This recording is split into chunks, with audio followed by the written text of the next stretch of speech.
안녕하세요. 저는 지긋지긋한 전남편놈과 갈라서고 화려한 싱글로 돌아온 40대 직장인입니다. 결혼해서 살아보신 분들은 다들 공감하시겠지만 이혼이라는 게 단순히 몇 번 싸운다고 결정할 수 있을 만큼 가벼운 사안이 아니잖아요.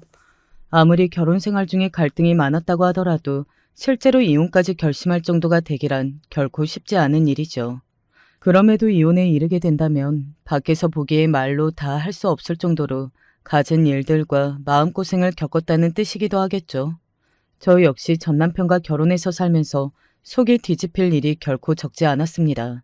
지금 와서 생각해보면 어떻게 그런 놈하고 결혼해서 평생 같이 살 생각을 했는지 제가 아주 생불이 따로 없었더라고요.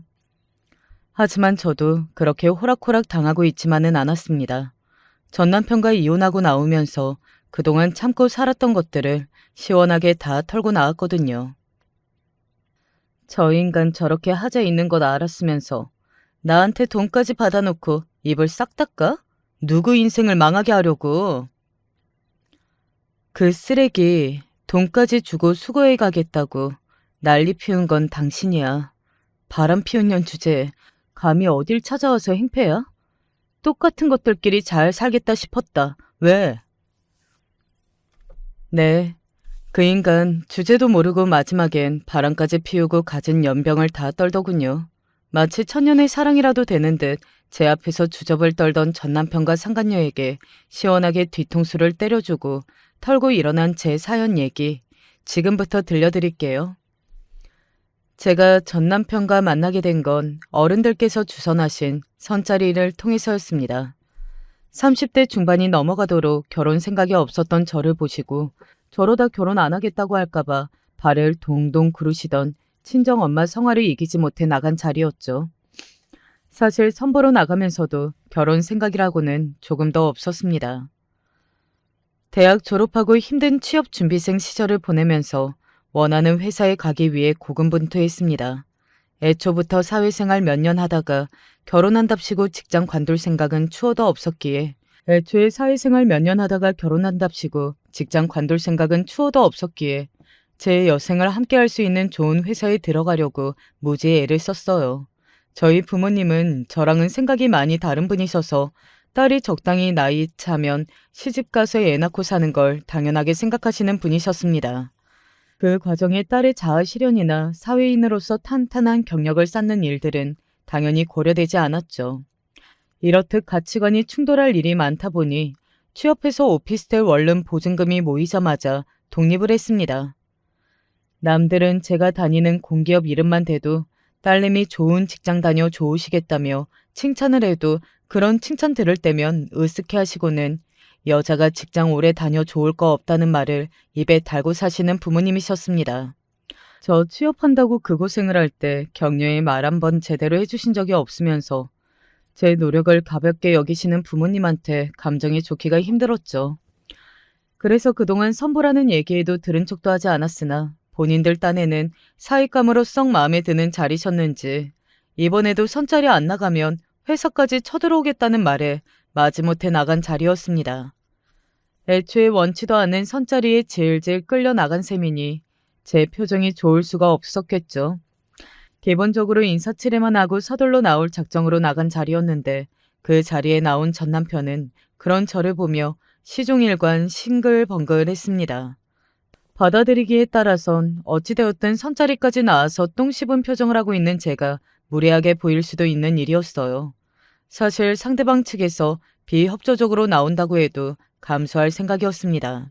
하지만 그런 제 태도에도 아랑곳하지 않고 웃는 얼굴로 시종일관 친절하게 굴면서 어떻게든 분위기를 풀어보려는 그 사람을 보니 내가 여기까지 억지로 나온 게 저 사람 잘못도 아닌데 괜한 사람한테 화풀이를 했다 싶어 미안해졌습니다. 나중에 알고 보니 지인 결혼식에 참석한 저를 보고 마음에 들어한 전 남편이 어른들 통해 제게 선자리를 넣었던 거더라고요. 애초부터 목적이 확실해 나온 사람이었으니 제게 잘 보이려고 한 게 당연한 일이었겠죠. 시커먼 속 알맹이와는 다르게 겉모습은 번지르르한 편이어서 자기가 잘 보이겠다고 마음먹은 사람 앞에서는 얼마든지 좋은 척하는 데 능숙한 사람이었습니다. 그날은 제가 그 희생양이 된 거였죠. 그런 사실은 꿈에도 모른 채 약간의 호감과 죄책감을 남긴 그 자리는 이내 새로운 만남 약속으로 이어졌습니다.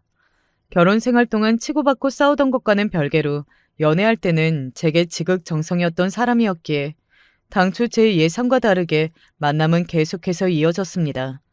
일단 양가 어른들로부터 애초에 둘을 맺어주고 싶어 혈안이었으니 뜻밖에도 제가 계속해서 전 남편을 만나자 당장이라도 결혼시킬 것처럼 뛸 듯이 기뻐하는 친정 부모님이었습니다.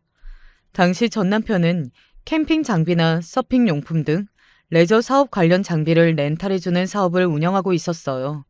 성격 자체가 사람 좋아 보이고 변죽이 좋은 사람이어서 그런지 정적이고 조용한 취미생활을 주로 즐기던 저와는 다르게 주변에 지인들도 참 많았습니다.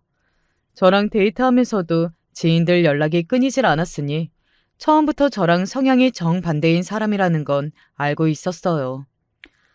무엇보다 항상 태도에 자신감이 넘치던 사람이었습니다. 그 당시만 하더라도 사업도 잘 되는 편이었고 그러다 보니 주위에 호감을 가지고 다가오던 사람들도 많았을 터이니 아무래도 그랬겠죠. 저는 평생 직장 생활을 할 생각만 가지고 살아왔던지라 사업에 대해서는 아는 게 아무것도 없었습니다. 제가 모르는 분야의 능숙한 모습으로 자신감 넘치게 임하던 그 모습이 그때는 매력적으로 느껴졌어요. 그동안 연애를 안 해본 건 아니었지만 죄다 저와 비슷한 성향의 비슷한 환경의 사람들을 주로 만나왔기 때문에 전 남편이 더 특별하게 느껴졌었죠. 그렇게 한 치 앞도 보지 못하고 그 사람과 결혼을 결심하게 되었습니다. 나 결혼한다고 집안에 들어앉는 일은 절대로 없을 거야. 나 지금 회사 들어가려고 정말 죽기 직전까지 노력했어.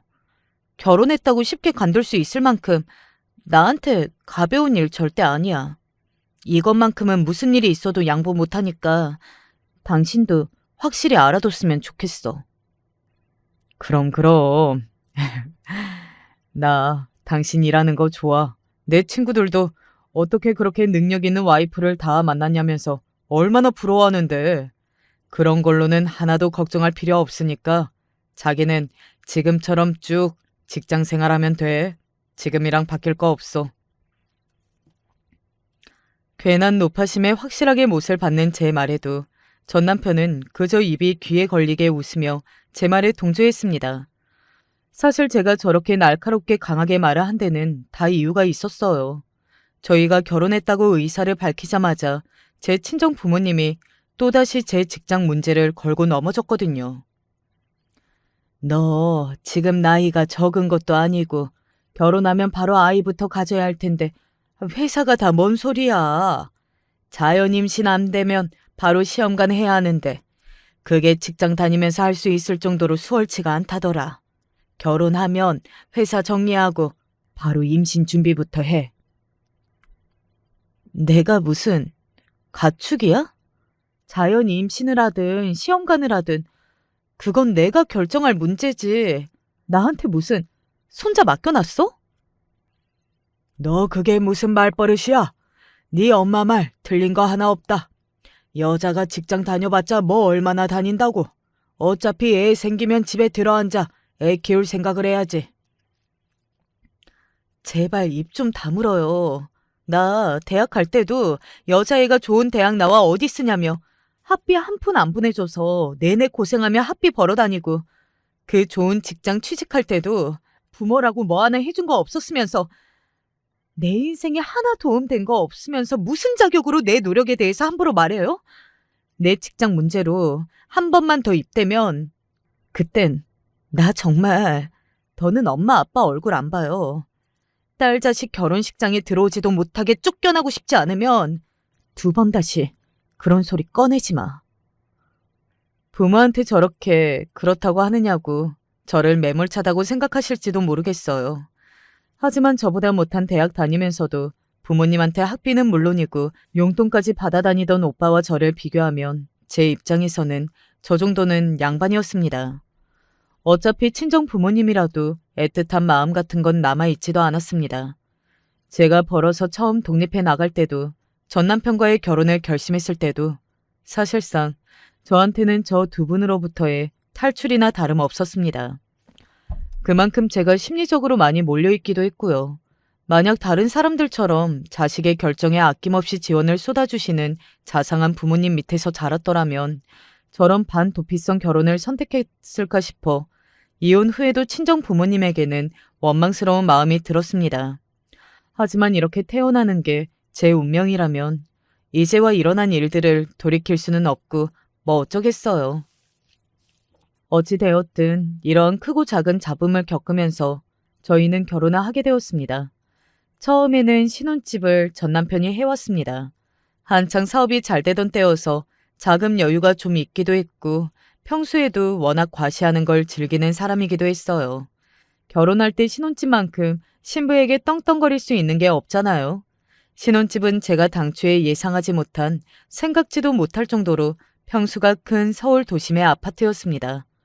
아무리 사업이 잘 된다고 해봤자 아직 그 사람은 개인 사업자였어요. 사업 규모를 점차 키우고 있기는 했지만 본인이 부리는 직원보다는 대행 업체를 통해 그때그때 사람을 쓰는 편이어서 안정성이 높다고 보기는 어려웠습니다. 당신, 사업 이제 시작이나 마찬가지인데 벌써부터 이렇게 무리할 필요가 있을까? 나 이렇게까지 큰 집은 바라지도 않아. 그저 우리 둘 안락하게 지낼 수 있는 적당한 규모여도 충분하니까 집을 조금 줄여보는 건 어때? 무슨 소리야. 당신 남편, 당신한테 이 정도는 해줄 수 있어. 내가 그 정도 능력도 없는 사람으로 보여? 그리고 이 이정태가 결혼을 하는데 이 정도는 되는 집에서 시작하는 게 맞지. 집이라는 게 단순히 사람이 사는 공간만 의미하는 게 아니야.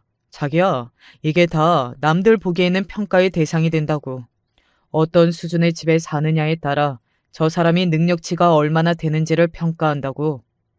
자기야, 지금까지 취직해서 회사 생활만 해봐서 잘 이해가 안 가겠지만 사업하는 사람들한테는 이런 것도 중요해. 두고 봐. 앞으로는 사업 더 키워서 이것보다 배는 되는 전원주택에서 사모님 소리 듣고 살게 해줄 테니까. 자신있게 큰 소리로 떵떵 치는 전 남편을 보고 더는 뭐라고 할 수가 없더라고요. 전 남편 말대로 사업하는 사람들 사이에 암묵적인 룰 같은 건 아는 바가 없는 저였습니다. 전 남편 말하는 특징이 딱 저런 거였어요. 사람들 잘 모르는 약한 부분을 아주 확신에 찬 말투로 잘 안다는 듯이 이야기하면 아무래도 그쪽에 대해 잘 모르는 사람들은 그런가 하고 넘어가기 쉽죠. 전 남편의 저런 사람 속여 넘기려는 말투는 결혼 생활 내내 계속되었습니다. 몇 번 당한 후로는 저도 눈치를 챘으나 저 때까지만 하더라도 아직 전 남편의 저런 면모에 대해서는 제대로 눈치를 채지 못한 저였습니다. 듣다 보니 사업한다는 사람이 집 규모가 너무 평범해도 순수익이 별로 나지 않는 것처럼 보일 수도 있겠다 싶기도 했어요. 나중에 알고 보니 역시나 저희의 첫 신혼집은 당시 남편 재산 상태로 보유하기에는 크게 무리한 수준이었습니다. 그건 역시 결혼에 살던 도중에서야 알게 되었죠. 속사정이 어떻든 간에 곧 시집갈 딸자식 신혼집이 떡 벌어진 대궐 같은 꼴을 보니 친정 부모님 입장에서는 좋아서 입이 귀에 걸릴 지경이었죠. 처음 집 구경을 시켜드리는 날 놀라서 입이 떡 벌어진 부모님께서 이내 제게 생색을 내기 시작했습니다. 어쨌든 저 대단한 신혼집 해온 사위가 본인들이 주선한 선자리로 만나게 된 사람이 아닙니까? 거봐라. 엄마 말 들어 나쁠 게 하나 없는 거야. 나 아니었으면 네가 언감생심 저런 좋은 남편감을 또 어디서 만나니? 그런 엄마한테 고마워할 줄은 모르고. 직전에 제 직장 문제로 심하게 사이가 틀어졌기 때문에 답지 않게 한동안 제 눈치를 보시던 친정 부모님 입장에서는 잘 걸렸다 싶었겠죠. 고 며칠을 못 가고 또다시 본인들 뜻이 맞다며 기세등등해진 모습이 썩 보기 좋지 않았으나 그때만 하더라도 어찌되었든 저런 남편 만나게 해준 것만큼은 부모님 덕이 크다고 여겼기에 저도 며칠 전에 사나운 기세를 한풀 꺾고 한 번 더 싱겁게 부모님께 지고 들어갔습니다. 시부모님이 되신 분들은 예상과 달리 두 분 다 조용하고 조금은 소심하게 느껴질 정도로 목소리가 작은 분들이셨어요. 보통 아들 성격은 아버지 많이 닮는다고 하잖아요. 처음 뵙기 전까지만 하더라도 전 남편의 자신감 넘치는 성격이 시아버지를 닮은 것이 아닐까 막연하게 생각했는데 막상 만나 뵌 시부모님 두 분 다 본인 아들과는 성격이 너무 달라 뜻밖이라고 생각했습니다. 무엇보다 두 분 모두 당신 아들에게 좀 주눅이 들어 보인다고 해야 하나? 기가 눌려 있다고 해야 하나? 아들 말에 꼼짝을 못 하시는 것 같았어요. 나중에 차에 오르고 나서 전 남편이 그러더라고요. 나 어릴 때 부모님이 지인 보증을 잘못 서는 바람에 집이며 뭐며 다 넘어가고 한동안 얼마나 힘들었는지 몰라.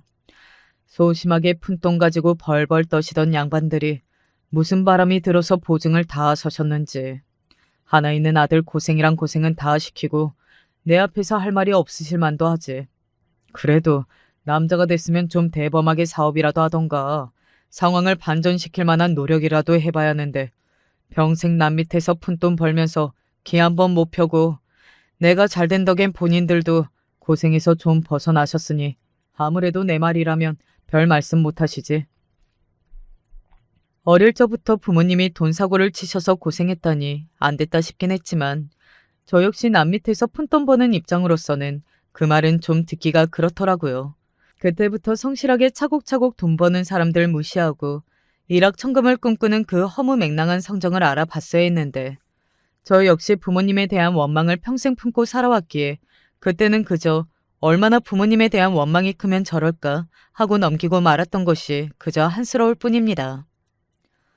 어찌되었든 상황이 이런 탓에 결혼해서도 시집살이는 겪을 일이 없었으니 그거 하나는 위안을 삼아야 할 일인지 싶긴 하네요.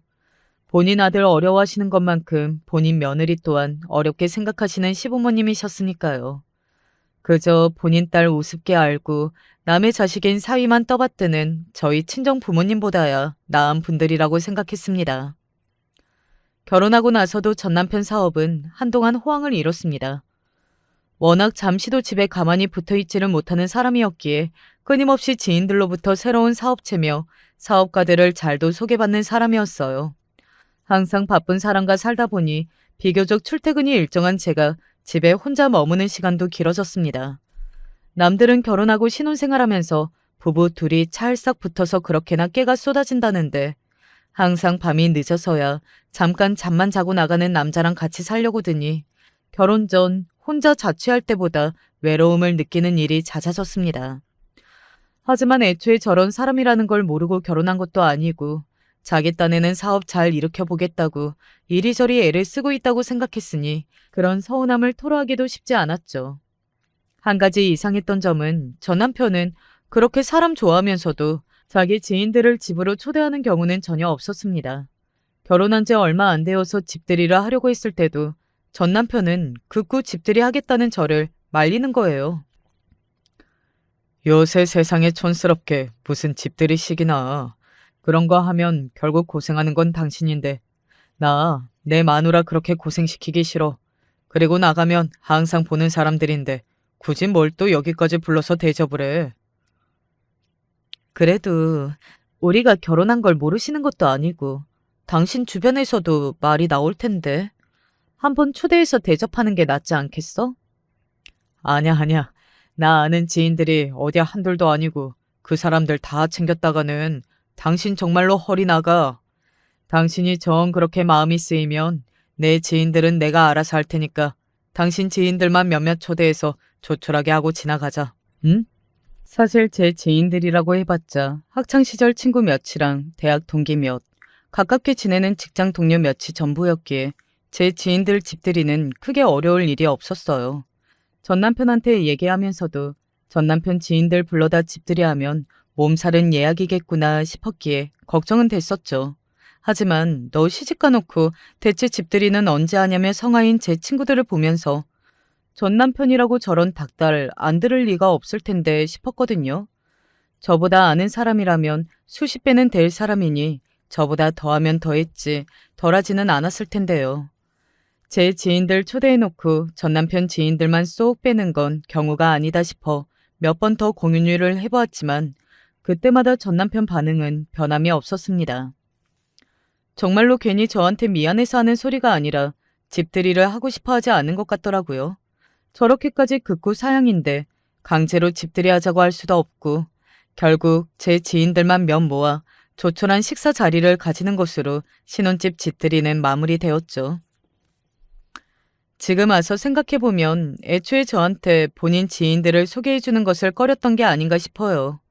결혼 전 짧은 연애 기간 동안 저는 제 친구나 지인들에게 남편을 소개해주는 자리를 종종 가졌는데 돌이켜보면 전 남편한테는 한 번도 의도적으로 본인 지인을 소개받은 적이 없었습니다. 워낙 발이 넓으니 오다 가다 우연찮게 마주치거나 결혼식장에서 아주 짧고 빠르게 소개를 받은 게 전부였죠. 그나마 결혼식 때는 전 남편 쪽 하객이 워낙 많아서 잠깐 인사한 걸로는 누가 누구인지 기억도 못할 정도였습니다. 그러니까 사실상 제가 알고 있는 전 남편의 지인은 없다고 봐도 무방했습니다. 상황이 이러니 서로 공유하는 지인이라고는 없었고요. 전 남편이 몇 안 되는 제 지인을 죄다 깨고 있는 것과는 아주 대조적이죠. 그러니 전 남편이 본인 입으로 직접 떠드는 본인 사정 외에 제가 다른 사람 입을 통해 전 남편 소식을 들을 일은 거의 없다시피 했습니다. 한마디로 전 남편이 자기 일이나 사정을 속이려고 작정하면 제가 일부러 알아보지 않은 한은 사실은 파악하기 어려웠다는 뜻이기도 하죠. 웃기는 건 시부모님조차도 본인 아들에 대한 이야기를 극히 아꼈다는 겁니다. 처음에는 새 가족이 된 제가 불편해서 그러시나 싶었는데 나중에 생각해보면 그 역시 본인 아들의 입단속 때문에 눈치를 보신 게 아닌가 싶습니다. 그렇지 않고서야 결혼해 살면서도 남편이라는 인간이 어떤 인간인지 도대체 밖에 나가서 무슨 짓을 하고 돌아다니는지 이렇게나 깜깜하게 모르고 살 수 없는 노릇이었으니까요. 그러는 와중에도 저희 친정 부모님한테는 종종 선물을 보내거나 용돈을 통 크게 썼기 때문에 그 양반들한테만은 그저 세상 제일인 사위였습니다. 어떤 때는 저한테 얘기도 않고 친정에 보약이며 귀한 선물을 보내서 뒤늦게 친정 부모님한테 감사 인사를 전해 듣고는 했습니다. 두말할 것 없이 제 친정 부모님 역시 딸인 제 편이 아니라 전적으로 사위 편이었죠. 예, 너 진짜 너희 신랑한테 잘해야 한다. 세상에 그런 남편이 어디 있니? 내가 자식 복은 없어도 사위 복은 있는 모양이다. 너도 얼른 떡두꺼비 같은 아들 안겨줘서 네 남편한테 보답할 생각을 해야지. 말 한마디를 해도 어쩜 저렇게 징그럽게 하는지. 제가 제 부모님 싫어하는 거 뻔히 알면서 뭐 한다고 저 사람한테 저렇게까지 돈을 쓰나 싶을 지경이었습니다. 그래도 사위가 돼서 장인 장모한테 잘하는 게 다 아내인 저 생각해서 저러는 거라는 생각하니 그때는 고마운 마음도 들었습니다. 그건 역시 길게 보고 그 교활한 인간이 밑밥을 뿌리는 거라고는 상상조차 못하고 말이죠.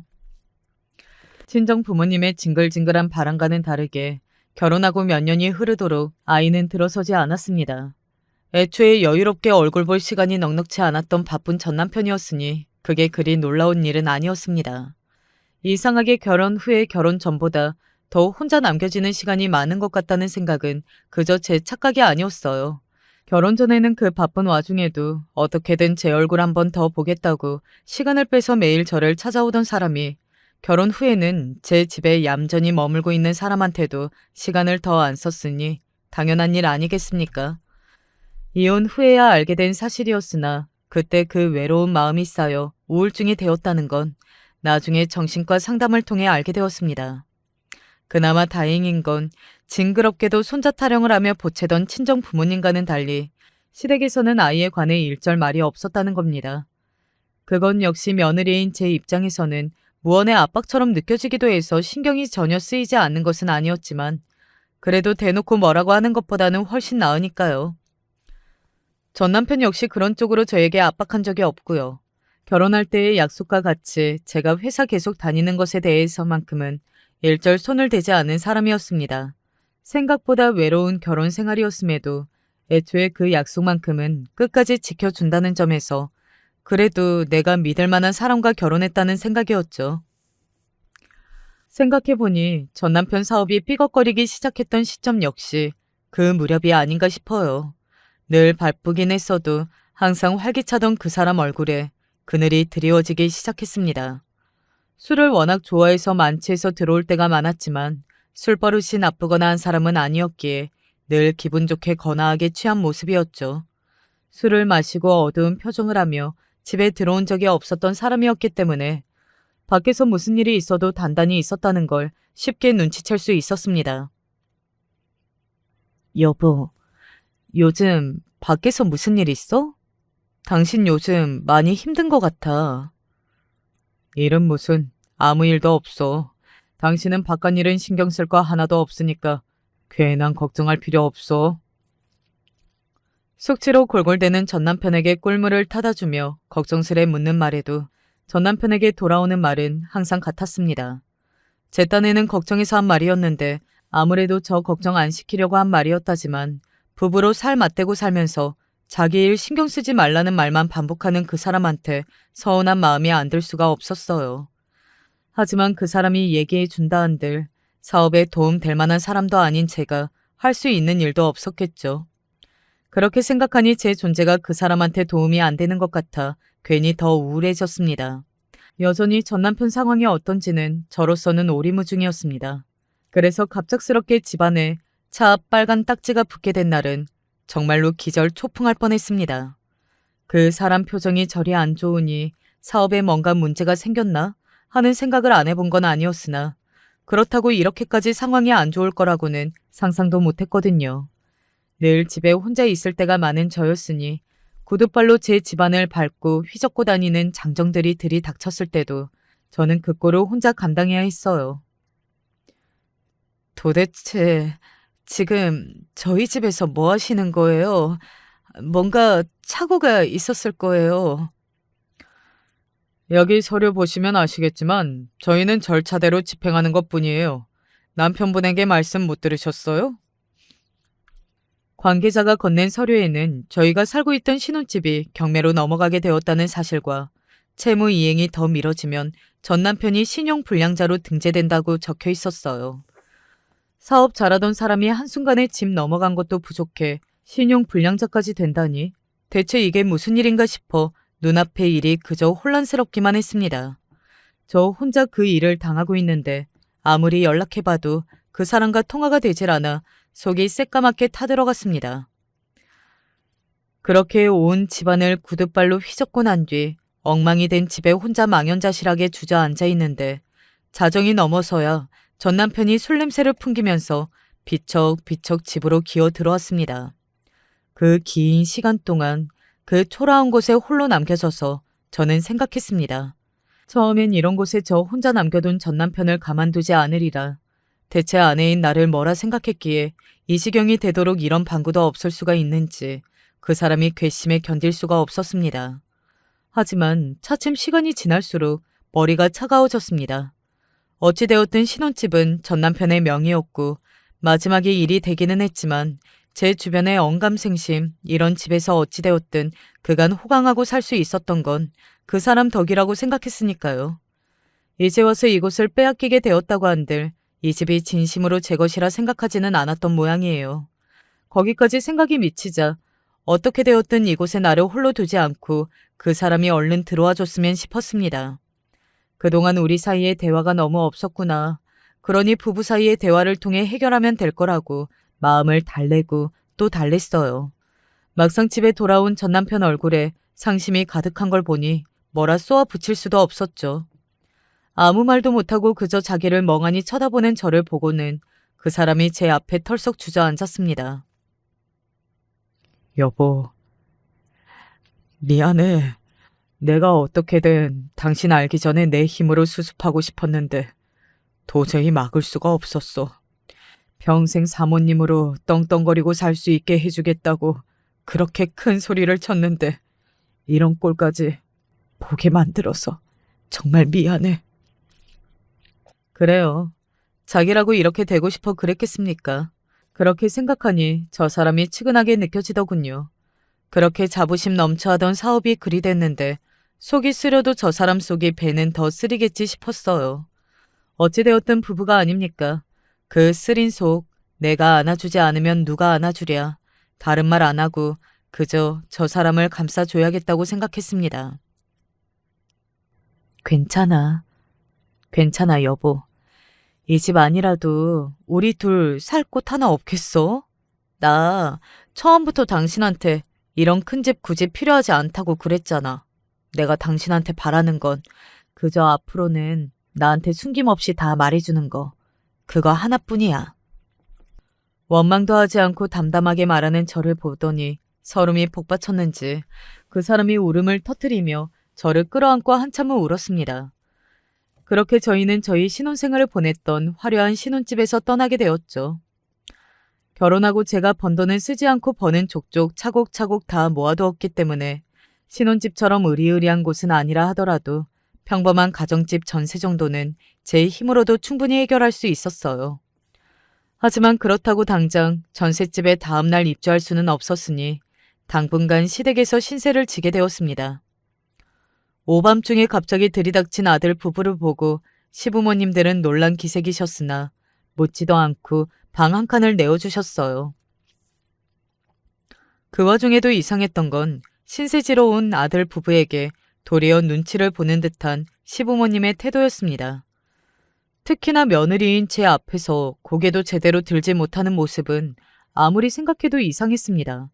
혹시 아들의 사업 실패로 고생하는 며느리에게 부모로서 면목이 없어 그러시는 건가 싶었어요. 시댁으로 들어가고 며칠 지나도록 전 남편은 방 밖으로 나갈 생각을 안 했어요. 늘 자신감이 넘쳤던 평소의 모습은 온데간데 없었습니다. 그도 그럴 것이 사업을 구제할 능력이 없었던 전 남편은 그대로 본인 명의로 된 모든 것들을 차압당하고 결국 신용불량자가 되었습니다. 저희 신혼집은 끝내 경매로 넘어가게 되었고요. 그나마 다행이라면 제 명의로 된 재산까지는 차압 대상이 아니었다는 겁니다. 의도한 것은 아니었으나 전 남편의 씀씀이가 워낙 큰 탓에 결혼하고도 전 남편은 제게 생활비 한 푼 못 내게 만들었고 저희가 결혼하면서 쓴 거의 모든 것들은 전 남편 수입에서 나온 거였어요. 그러다 보니 결혼하고도 저희 부부 재산이 섞일 일이 없었다는 탓에 출처가 분명한 전 남편의 재산만이 차압 대상이 된 거였죠. 제 수입이 안정적이었다는 것 또한 다행스러운 일이었습니다. 물론 예전 집에서 살 때와는 될 것도 아니었지만 아껴 쓰며 지내던 저희 두 사람 생활하는 데 곤란할 정도는 아니었습니다. 비록 가진 것은 모두 잃고 제 아내에게 의지하게 된 전 남편의 생각은 다른 것 같았지만요. 급하게 구해진 전셋집으로 이사 나가던 날 평소와는 달리 제 두 손을 꼭 잡고 시어머니가 말씀하셨습니다. 아가, 너한텐 늘 미안한 마음뿐이다. 정말 미안하다, 아가. 그 사람이 망하고 싶어 망한 것도 아니고 저희 친정 부모님 하시는 걸 비교하면 저한테 사과할 일이라고는 없으실 분이 저렇게까지 머리를 조아리시는 걸 보니 마음이 좋지 않았습니다. 그렇게 저희는 원래 살던 집과는 비교도 안 되게 작은 집에서 다시금 둘만의 생활을 시작하게 됐어요. 전 남편의 사업이 망했다는 것보다 전에 본 적 없이 의기소침한 그 사람 모습이 더 걱정스러웠습니다. 물론 사업 잘 돼서 돈 잘 벌면 좋죠. 하지만 사람이 먼저인 거 아니겠습니까? 그리고 사업 때문에 정말로 집안이 풍비박산이 난 사람들과 비교하자면 저희 사정은 그리 나쁜 편도 아니었습니다. 머물 거처가 있었고 제가 꼬박꼬박 월급도 타왔으니까요.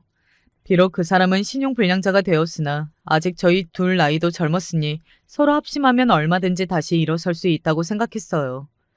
하지만 모든 의욕을 상실한 그 사람이 좀처럼 회복하지 못하자 슬슬 걱정되기 시작했습니다. 여보, 난 이 집에서 사는 거 그렇게 나쁘지 않아. 덕분에 당신이랑 이렇게 딱 붙어 있을 수도 있고 얼굴도 더 자주 보고. 그러니까 당신도 너무 상심하고만 있지 않았으면 좋겠어. 나 부자 되는 것까진 바라지도 않아. 그저 예전처럼 당신 웃는 얼굴 보면서 살고 싶다는 마음뿐이야.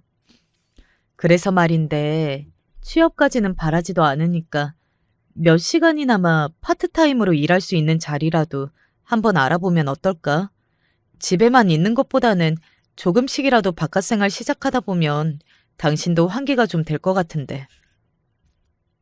내가 그래도 내 사업하던 사람인데 남 밑에서 일하는 것도 모자라 취업도 아니고 알바나 하라는 거야?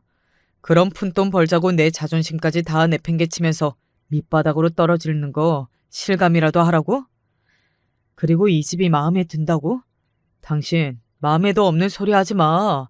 어떻게 이 좁아터진 집구석이랑 우리 집을 비교할 수가 있어? 여보, 그렇게 말하지 마. 우리가 워낙 첫 집을 거하게 시작해서 그렇지. 다들 이렇게 시작해. 그리고 알바가 왜 밑바닥이야? 나도 학비 벌면서 지겹도록 알바했어. 여보, 당신은 큰돈 만지던 사람이니까 이런 일이 대수롭지 않고 하찮게 여겨지겠지만 다들 이렇게 작지만 성실하게 일하면서 차곡차곡 모아 집도 사고 자식도 키우면서 그렇게들 살아. 내가 그렇게 살아보니 그런 것도 나쁘지 않더라. 더군다나 우리 혼자도 아니고 둘이 같이 있잖아. 우리 아직 젊은데 뭔들 못하겠어. 우리 같이 힘내보자, 여보. 자존심이 심하게 다친 탓인지 그럴 의도가 없었음에도 제 말을 곡해하고 발끈하던 그 사람이 차근차근 설명하는 제 말에 말이 없어졌습니다. 그땐 그게 제 뜻을 이해하고 둘이 잘 살아보자고 현실을 받아들이는 건 줄 알았습니다. 그리고 며칠간 전 남편이 밖으로 나가 이것저것 하는 것 같아 내심 다행이라고 생각했어요. 돈 한 푼 더 벌고 안 벌고가 중요한 게 아니라 그 사람이 다시금 의욕을 되찾은 줄 알았으니까요. 신혼집을 나와서 새 전셋집을 구하고 이사를 하고 바쁘게 지내면서 정리하지 못했던 잔고를 오랜만에 정리하자 마음먹고 적금 통장을 찾는데 아무리 찾아도 통장이 보이지 않았습니다. 지금 지내는 전셋집 잔금 치르고 남은 돈이 3천만 원 정도 되더라고요. 어차피 생활비는 달마다 나오는 제 월급으로 충당이 가능할 테니 앞으로 어떤 일이 있을지도 모르는데 저 돈은 묶어두자 싶었습니다. 그렇게 묶어둔 적금 통장이 사라진 거였습니다. 통장에 발이 달린 것도 아닌데 참 귀신이 고칼 노릇이다 싶었습니다.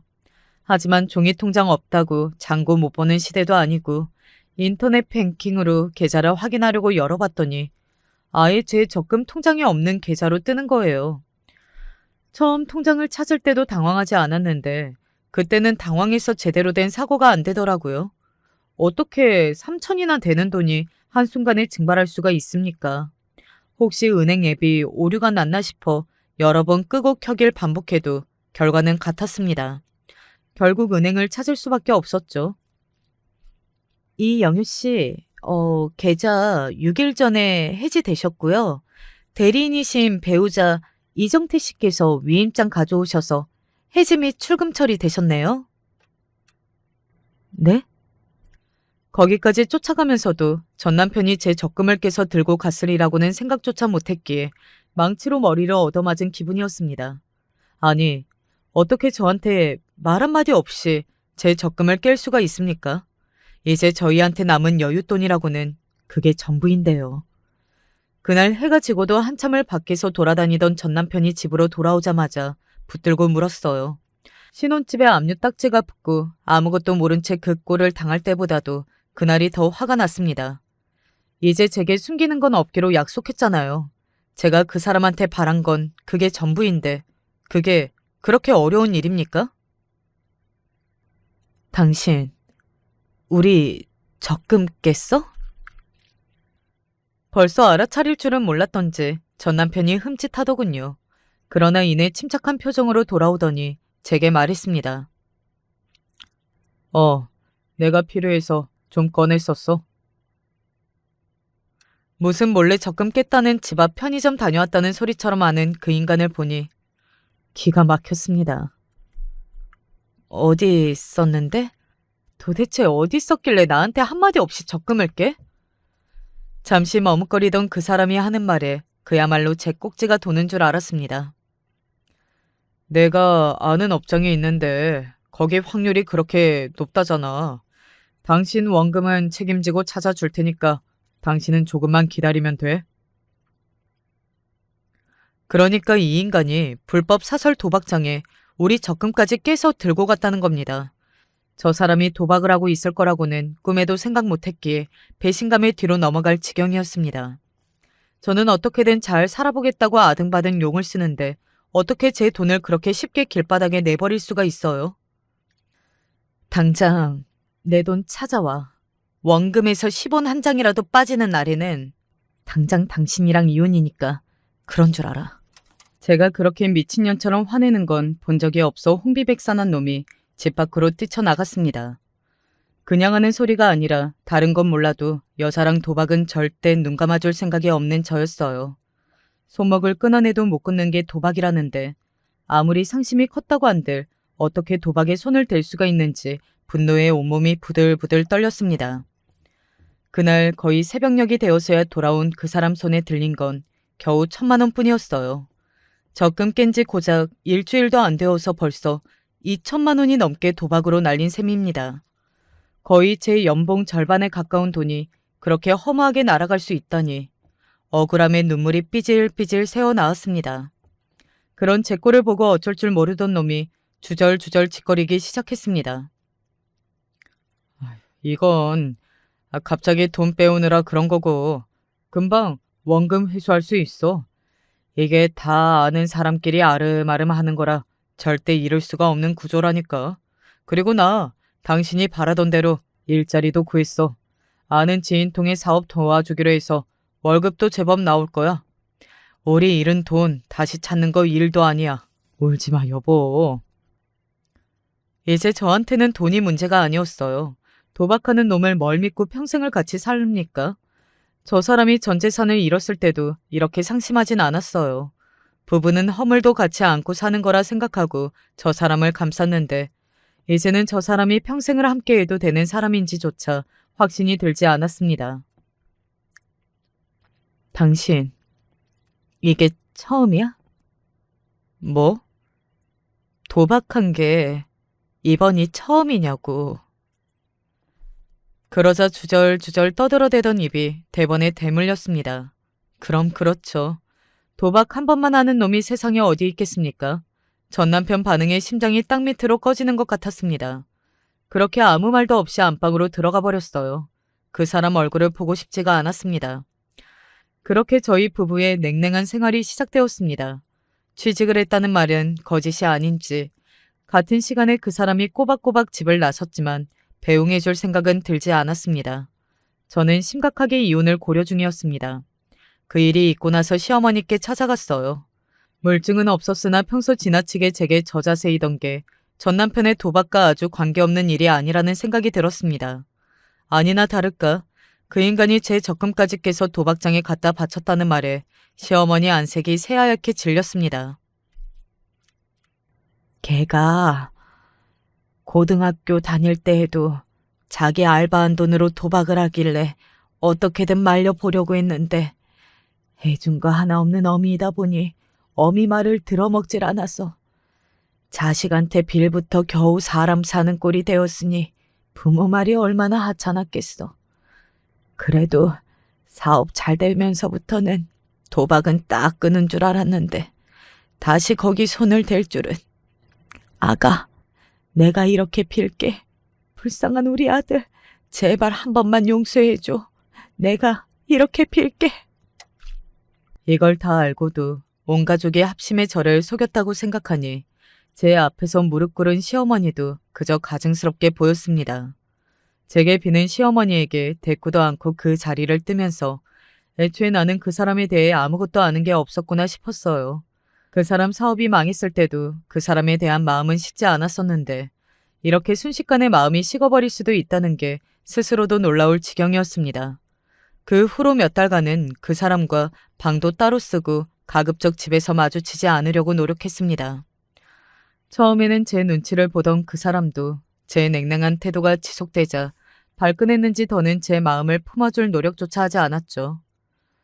그렇게 살얼음 같은 관계가 지속되던 어느 날 제 회사 앞으로 웬 여자가 찾아왔을 땐 그 인간에게 더 떨어질 정도 남아있지 않은 줄 알았죠. 그 여자 입에서 자신이 이정태의 상간녀라는 말이 나오기 전까지는요. 여자는 전 남편이 새로 취직을 해 사업을 돕고 있다는 회사의 사장이었습니다. 이미 정태 씨랑은 바닥까지 볼 거 다 봤다는 소리 들었어요. 그런 상황에서 결혼 생활을 지속할 이유가 있어요? 서로 더 고생하지 말고 그 사람 좀 놔주세요. 이혼만 해주시면 사례는 섭섭치 않게 해드릴게요. 신용불량자의 도박쟁이 뭐가 그리 좋다고 본처한테 찾아와서 이혼만 해주면 돈까지 주겠다는 여자가 다 있는지 저 여자도 정신머리가 보통 빠진 게 아니다 싶었습니다. 도박만 해도 오만정이 다 떨어졌는데 여자까지? 더 볼 것도 없었죠. 그렇지 않아도 버리려던 놈 주워가며 돈까지 준다는데 마다할 거 뭐 있겠습니까?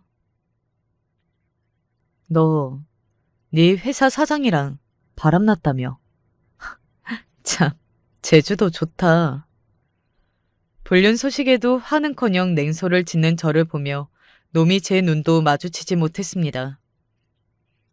내 딴에는 다시 잘해보겠다고 그런 걸 몇 푼 좀 날렸다고 그렇게 사람을 괄시하고 당신도 나랑 그만 살고 싶은 거 아니었어? 이렇게 된 거 그냥 조용히 정리하자. 시끄러워져서 피차 좋을 거 없잖아. 웅얼웅얼 제 눈치를 보며 개소리를 늘어놓는 놈을 보자 결국에는 일이 될 일이었지 싶어 미련조차 남지 않았습니다. 하지만 그건 그거고 정산할 건 정산해야죠. 이혼할 땐 하더라도 내 돈은 도로 토해내야지. 너, 네가 유책 배우자인 건 알지? 보아하니 물주 하나 문 거 같은데 그거라도 안 놓치려면 똑바로 해야 할 거야.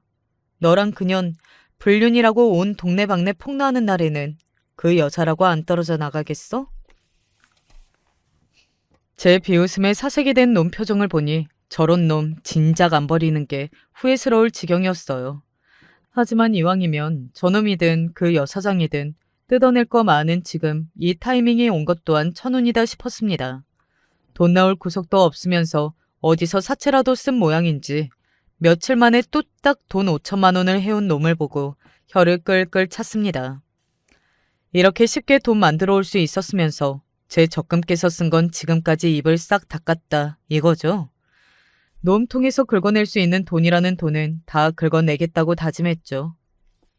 상간녀에게 그 사례라는 거 제대로 하지 않으면 이혼은 꿈도 꾸지 말라며 으름장을 놓았더니 무려 1억을 제시하더군요. 똥값인 줄 알았는데 그놈 모셔가겠다고 1억을 내놓겠다니. 도박쟁이 남편 얻어 사기 결혼 당한 심정이었던 저로서는 그만큼 수지 맞는 장사도 없었습니다. 입금되자마자 한 톨의 미련도 없이 냉큼 이혼 도장을 찍어주었죠. 처음엔 그 괘씸한 여자한테 상간녀 소송이라도 걸까 싶었으나 그래봤자 1억은 못 버니까요. 지금이야 1억이 안 아까울 정도로 대단한 놈 채간 줄 알겠지만 사정 알아도 과연 저럴 수 있을까요? 생각보다 심판의 날은 이르게 다가왔습니다. 이혼 마무리된 지 얼마 되지도 않았으니 나중에야 어떨지 몰라도 지금은 둘이 깨가 쏟아지고 있겠거니 했는데 제 집 앞으로 혼비백산에서 달려온 꼴을 보니 일이 터져도 제대로 터졌구나 싶었죠. 당신 처음부터 알고 있었어? 그 인간 도박에 미친 인간인 거? 일찍도 들켰구나 싶었습니다. 아직 이혼한 지 얼마 안 되어 그런지 전 남편 놈에게 오만정이 다 떨어졌음에도 이렇게 고소할 수가 있나 싶어 그 자리에서 소리라도 지르고 싶은 심정이었습니다. 저는 짐진 얄미운 말투로 그 여자에게 말했습니다. 이제 내 남편이 아니라 네 남자인데 그걸 왜 여기 왔다죠? 나는 뭐 대단한 사랑이라도 되는 줄 알았더니 그것도 도박 앞에선 별거 없나 봐. 지금 그 미친놈 때문에 내 회사가 얼마나 쑥대밭인 줄 알아? 그 정신 나간 놈이 회사 공금까지 횡령해서 도박을 했어. 벌써 날린 돈이 수십억이라고. 마치 제가 자기 돈 떼먹은 인간이라도 되는 양 고래고래 소리를 지르는 여자를 보니 저도 발끈하더라고요. 감히 어디서 뺨 맞고 와서 엄한 사람을 잡습니까? 그래서 뭐 어쩌라고. 그러길래 누가 불륜하래? 이 더러운 년이. 감히 조강지처 앞에 두고 더러운 상간녀 주제에 어디서 천박하게 목소리를 높여? 그럼 마누라 놔두고 다니는 회사 여사장이랑 놀아나는 놈이 뭐 멀쩡한 놈인 줄 알았니? 그런 놈 주워가겠다고 돈까지 뿌린 건 너야. 이 멍청아. 기세등등해서 소리치는 저를 보고 지나가던 주민들이 슬금슬금 모여들었습니다. 그래도 창피한 건 알았는지 사람들 시선이 따가워지자 수치심에 그 여자 얼굴이 타들어갈 듯 빨개졌어요. 그러길래 어딜 감히 여기 와서 난동을 피웁니까 피우길. 내가 여자 혼자 몸으로 이 회사 여기까지 키운다고 무슨 고생을 했는데. 지금까지 남자 하나 제대로 못 만나서 죽어라고 일만 했는데 어떻게 그놈이 내가 지금껏 쌓아 올린 걸 한순간에 무너뜨릴 수가 있어? 저보다도 남자 보는 눈이 더 발바닥에 달린 인간이 다 있네요. 그래봤자 제 알바는 아니지만요. 여기서 저래봤자 자기 망신밖에 더 됩니까? 길바닥에 퍼질러 앉아 대성통곡을 하든지 말든지 여자를 내버려두고 집으로 들어와 버렸습니다. 전 남편 놈이 상간녀 회사 기둥을 어지간히 뽑아 먹은 모양인지 회사 운영이 어려울 정도로 휘청거렸다고 들었습니다. 도박은 반신불수가 돼도 못 끊는다는 게 참말인가 봐요. 어떻게 그렇게 강 크게 남의 돈 빼먹어서 거액의 도박을 할 수 있는 건지 저로서는 이해가 안 되지만 덕분에 저한테는 사이다도 그런 사이다가 없었죠. 그 정도로 도박을 주체를 못하는데 저랑 살면서 어떻게 제 적금 빼먹기 전까지 그걸 감쪽같이 숨길 수가 있었는지 참 대단하다 싶었습니다. 아무래도 그래서 그렇게 죽어라 제 지인들에게 저를 감춘 거겠죠. 그 잘난 지인들, 그놈 그 꼴 되고 난 뒤로 누구 하나 도와주는 놈이 없었다니 구린짓거리하며 만든 인맥들이라는 게 결국 그런 거겠죠. 상간녀라고 그 지경이 되었는데도 남자한테 눈먼 반편이는 아니었던 모양인지 놈을 횡령죄로 고발했더라고요. 신용불량자의 재산이라고는 한푼 없는 놈이 남의 돈까지 도박으로 다 날려먹었는데 갚을 능력이 있을 리 만무했습니다. 결국 실형을 살게 되었다는 게 마지막으로 들은 전남편 소식입니다. 그나마 그 안에서 도박은 못할 테니 놈한텐 그게 더 다행이려나요? 이혼하고 나서 친정과는 연을 끊었습니다. 그런 놈하고 이혼을 했는데도 자기들 인생에 이혼이라고는 없다며 길길이 날뛰길래 그럼 그냥 자식 하나 없는 셈 치라 했습니다. 원래도 제 인생에 도움될 거 하나 없는 인사들이었는데 하나 있는 딸 자식한테 그런 놈을 찍어 붙여놓고 미안한 줄 모르는 사람들 품고 갈 이유가 없죠. 보기 싫은 인간들 싹 다 안 보고 사니 이렇게 마음이 편하고 후련할 수가 없습니다. 정말이지 그놈 아니었으면 평생 겪을 일 없는 오만 지저분한 꼴 다 보며 이혼에 이르게 되었네요. 하지만 이혼하고 하나같이 호되게 업보 치른 것을 보면 저런 것들과 더는 얽힐 일 없게 깔끔하게 정리한 건 정말이지 잘한 일이라 자신합니다. 타이밍 좋게 웬 눈먼 어리석은 여자까지 끼어들어줘서 제 위자료까지 만들어줬다니 뭐 운이 좋다면 좋다고 해야 할까요? 제 이혼 이야기는 여기까지입니다. 말도 많고 탈도 많았던 제 인생사 귀 기울여서 들어주셔서 정말 감사합니다. 저는 올해로 70이 되어가는 할머니입니다. 다소 그리 서투를 수 있으나 제 가슴이 너무 답답하고 사는 게 사는 것 같지가 않아 여기에 사연을 보내니 일단 잘 들어주셨으면 합니다. 저는 외동아들 하나를 두고 있습니다. 먼저 우리 아들로 말할 것 같으면 참 착하고 어디 하나 나무랄 데가 없는 아이입니다. 착하지, 다정하지, 의사지, 예의도 바르지, 정말 어디 하나 부족한 게 없는 애예요. 참 제 자식이지만, 아니 제 자식이라 말하는 게 아니라 정말 어디 내놓아도 아깝지 않아요. 자식이 너무 잘나면 장가 보내기 아깝다는 말이 있죠. 우리 아들 윤재가 그런 자식입니다.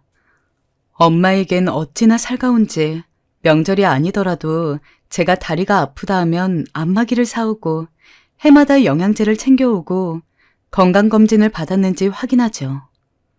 귀찮을 법도 한데 먼저 제게 전화를 걸어오고요.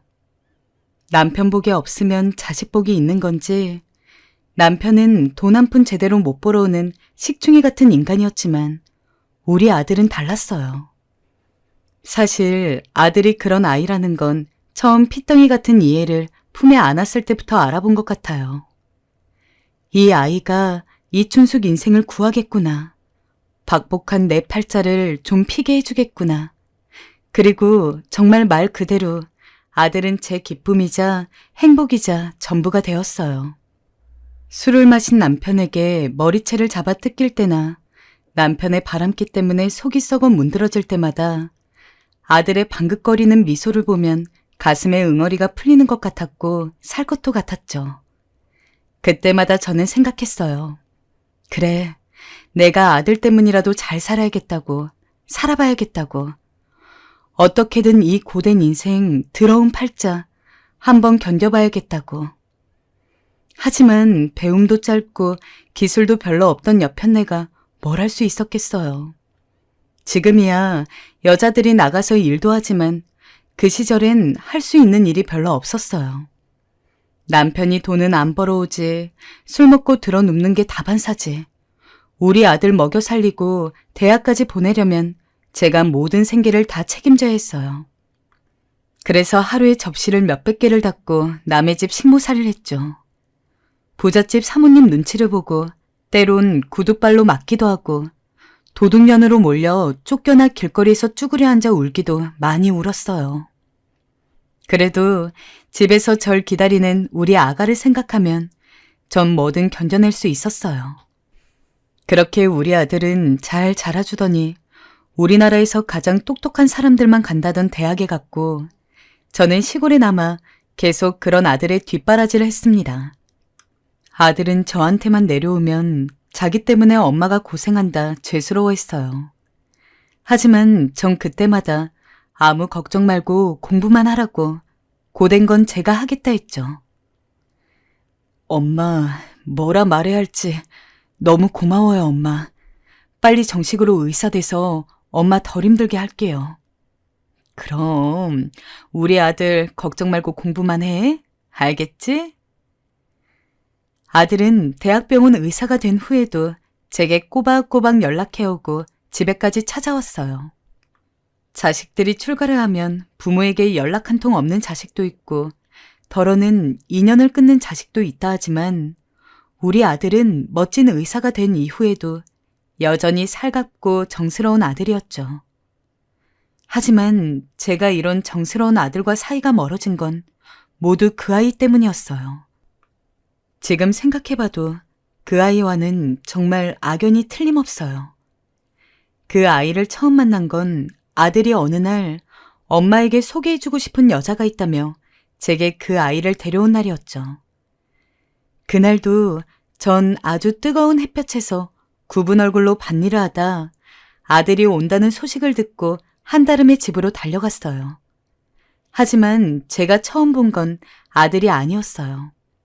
머리가 노랗고 입술이 붉고 짧은 치마를 입은 웬 아가씨였죠.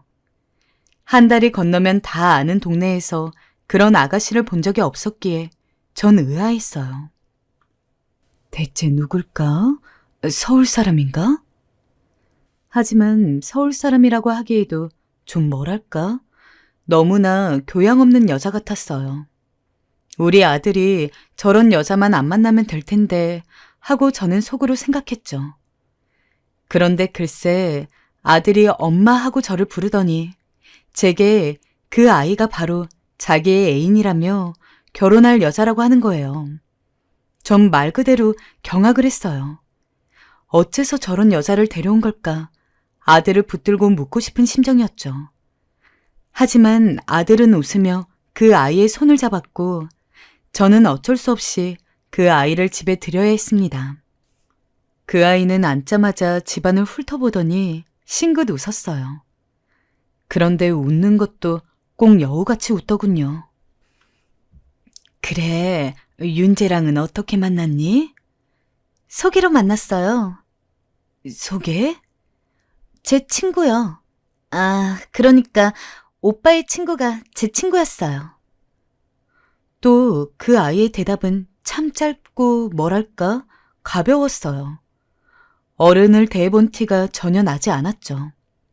말을 하면 할수록 전 점점 그 아이가 마음에 안 들었어요.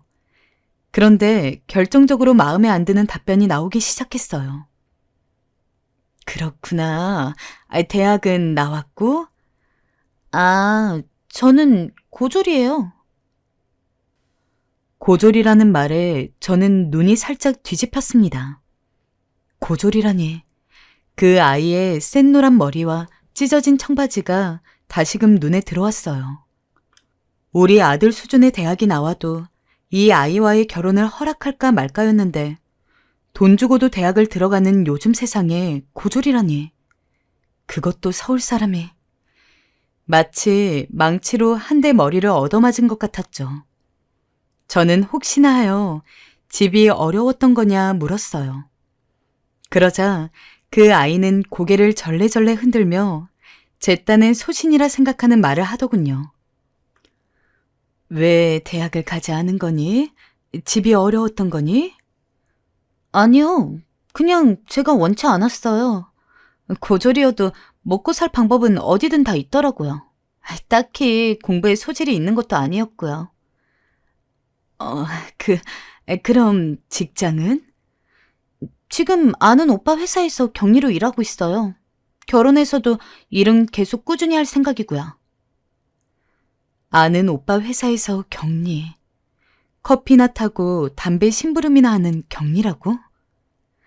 아무리 직업에 귀천이 없다 하지만 의사라는 내 아들 옆자리론 너무나 어울리지 않은 자리였어요. 격리라면 커피 타고 그런 일 하는 건가? 아니요, 그건 옛날 말이고요. 회사 회계도 보고 그래요, 어머니.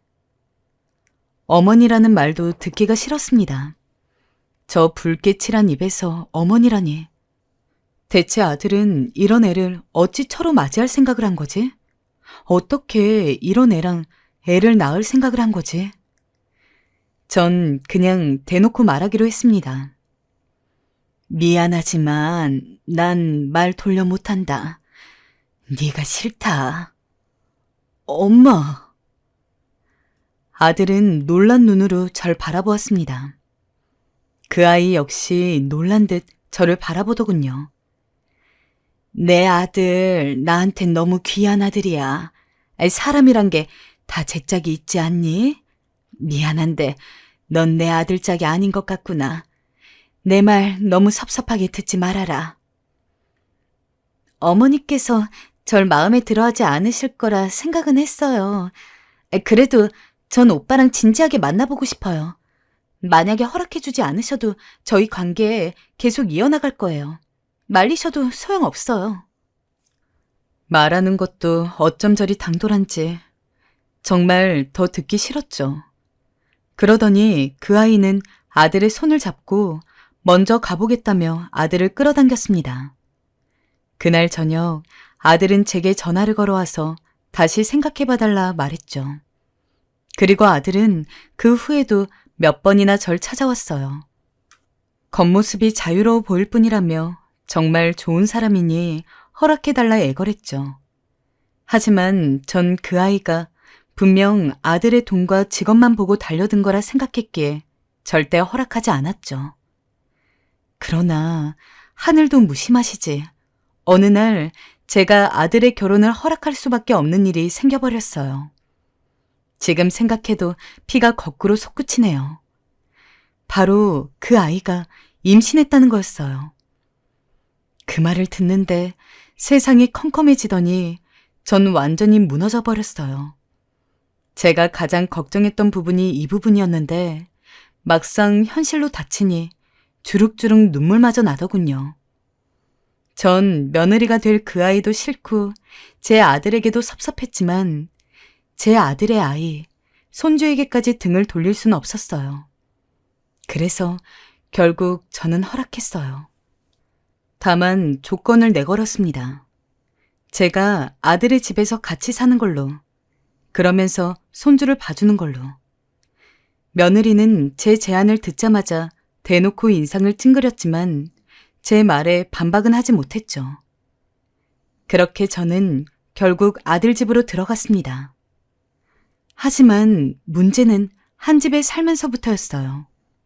일단 며느리의 임신부터가 그 시작이었어요. 결혼식을 올리고 난 후 배가 불러와야 하는데 별 차이점이 없는 것 같아 물어보자 며느리와 아들은 태연스레 애가 떨어졌다고 했습니다.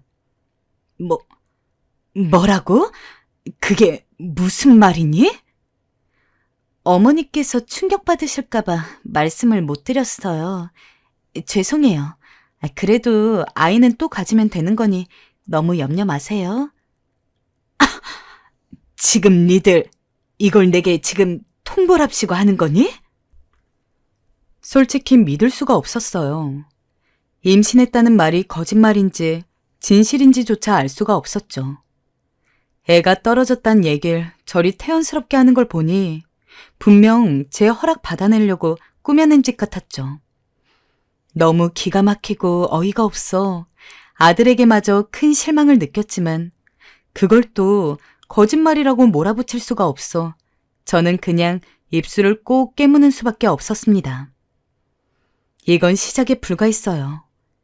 한 집에 살다 보니 여러 문제들이 우후죽순으로 생기기 시작했어요. 한 집에 살게 되면 사람이 정붙이면서 미웠던 사람도 좋아지잖아요. 전 저와 며느리 사이가 그리 될 줄 알았고 그 아이도 절 어느 정도 대접할 줄 알았어요. 대접까진 아니더라도 적어도 시어머니 취급은 할 줄 알았죠. 그런데 아니었어요. 며느리는 행동거지가 다 오답이었어요. 아침밥 정도는 같이 먹으면 좋거늘 그 아이는 그냥 저 입에 넣을 것만 챙겨선 제게도 아들에게도 밥 먹을 거냐 묻지 않고 툭 나가버렸어요. 퇴근해서도 마찬가지였어요. 제겐 고생했다, 힘들지 않으셨냐라는 말 한마디 없이 피곤하다며 제 방으로 들어가기 일쑤였죠. 술은 또 얼마나 자주 먹는지. 자기 딴엔 회식이어서 어쩔 수 없다 하지만 믿을 수가 있어야 말이죠. 일주일에 2번씩은 꼭 술을 먹고 들어와 제 앞에서 풀풀 술 냄새를 풍기는데 정말 한 번씩 화가 확확 솟구쳤습니다. 그러던 어느 날엔 제가 한마디를 붙였습니다. 얘야, 너 아무래도 술을 너무 많이 먹는 것 같은데 뭔 회식이 그리 많진 모르겠지만 한두 번은 거절하고 나올 수 있지 않니? 아님 회식 자리에서 음료수를 먹던가. 자꾸 술 먹는 건 네 몸에도 좋지 않아. 어머니, 회사 생활은 어머니 생각만큼 만만하지 않아요. 윗사람이 먹으라면 분위기 따라 어쩔 수 없이 먹어야 하고 그렇다고요. 저라고 뭐 먹고 싶어 먹는 줄 알아요? 왜 아무것도 모르면서 구박부터 하세요? 그렇게 며느리가 쏘아붙이니 말한 제가 민망해졌어요. 거기다 그 말이 기분이 나빴는지 쪼르르 아들에게 달려가 일러바쳐 아들에게 한 소리를 듣게 했어요. 엄마, 아니 아내도 지금 엄마랑 살면서 얼마나 불편한지 알아요? 다 꾸역꾸역 참아가며 살고 있는데 그런 식으로 말씀하시면 어떡해요? 나는 그냥 술을 너무 많이 먹는 것 같길래 한마디 한 것뿐이야. 그게 뭐 그리 잘못이니? 너도 남편이면 걔가 술을 그리 많이 먹을 땐 그러지 말라고 말도 좀 할 수 있어야지. 일주일에 5번은 술을 마시고 들어오는데 어느 날은 인사불성이 돼서 날 보고 야라고 하더라. 화장실도 못 찾아서 부엌에 소변을 보려고. 이건 아니지 않니? 니들 눈에야 어른이 잔소리한다 생각하겠지만 나도 참고 참다 말한 거다. 아들은 제가 상황을 말하자 그제야 한숨을 푹 쉬곤 어떤 말도 없이 제 방으로 쏙 들어갔어요. 평일엔 얼굴 보기가 힘들어서 싸움이 엎다치지만 주말엔 며느리의 행동을 참고 보기가 힘들었어요. 며느리는 일단 집안일엔 전혀 손을 대지 않았습니다. 제가 옆에서 걸레질을 하고 자기 속옷 빨래하는 걸 보고 있어도 그저 리모컨을 돌릴 뿐이었어요. 얘야, 너 방 정리 좀 하고 와라. 책장에 먼지도 많이 쌓였더라. 먼지 좀 쓸고. 네네. 지금 하래도? 알았어요. 제가 이렇게 말해도 그냥 저리 대충 말하며 귓등으로 넘기고 하다못해 아들에게라도 하라 했지만 아들 역시 피곤하다며 자기 일쑤였습니다. 결국 집안일은 모두 늙은 제 몫이었어요. 매일 빨래하고 청소하고 밥 차리고 허리가 휠 것 같았어요. 매일 이불에 몸을 눕힐 땐 신음소리가 절로 나왔죠. 하지만 아이들은 제가 하는 걸 당연하게 생각하며 저거 해달라 이거 해달라 요구하더군요. 그러던 어느 날은 애들 올 시간에 맞춰 저녁 밥상을 차려놓았는데 며느리가 옷을 벗기도 전 밥상을 보더니 인상을 찌푸리더군요. 그리곤 수저로 된장국을 퍼먹더니 이러는 겁니다. 어머니, 아니 이거 된장국 맛이 왜 이래요? 너무 간이 싱겁잖아요. 아니 어머니 저번부터 짜게 먹으면 안 좋다고 말하면서 모든 음식을 이런 식으로 만드는데 너무 맛이 없어요. 이왕 음식 해주실 거면 좀 맛있게 해주면 좋잖아요. 제가 무슨 궁중음식 바라는 게 아니라 저나 이이나 회사에서 힘들게 일하고 왔는데 정성 하나 없고 맛없는 음식 먹으니까 기분이 별로예요. 당신도 그렇지 않아? 조금 싱겁긴 한 것 같네요. 그래도 뭐 엄마가 원래부터 음식을 싱겁게 만드시긴 하니까 너무 뭐라 하지 마. 아들이 편 들어준답시고 말하는 건 딱 저 정도였네요. 대체 뭐가 무섭다고 저리 쩔쩔매는 건지. 며느리가 제게 대놓고 하는 구박과 멸시에도 아들은 별 반응이 없었어요. 내가 이러려고 아들을 키운 게 아닌데. 그날은 괜히 눈물까지 나더라고요. 솔직히 그날은 집을 떠나고 싶었어요. 제가 물론 들어와 살자 한 거였지만 더 이상은 견디기 힘들었어요. 매일 술 먹고 들어와 절 시녀처럼 부리는 며느리 꼴도 보기 싫었고 며느리 눈치 보기 바쁜 아들내미도 다 싫었습니다. 결론은 절이 싫으면 중이 떠난다고 제가 이 집을 떠나야겠더라고요. 그런데 제가 딱 그 결심을 했을 때 며느리가 정말로 임신을 했어요. 며느리도 아들도 저에게 임신 테스트기 결과를 보여주면서 뛸 듯이 기뻐했어요. 막상 또 며느리가 임신을 하고 아들이 일이 바빠 며느리를 잘 돌봐주지 못하는 상황이 되자 아들은 제게와 슬그머니 부탁을 하더군요. 어머니가 이 사람 좀 잘 돌봐달라고요. 엄마만 믿고 있겠다고요. 아들이 저리 말하면 부탁을 하는데 안 된다고 할머니란 사람이 매몰차게 거절하기가 참 힘들었습니다. 결국 저는 제 몸을 버려가며 지금 하는 집안일에 며느리 보살피는 일까지 맡게 되었는데요. 이 시기는 지금 생각해도 절로 혀를 내두를 정도로 힘든 시기였어요. 어머니, 저 붕어빵이 너무 먹고 싶은데 붕어빵 좀 사와 주시면 안 돼요? 붕어빵? 우리 동네엔 그거 파는 집 없잖니. 집에 귤 있으니 그거라도 먹으렴.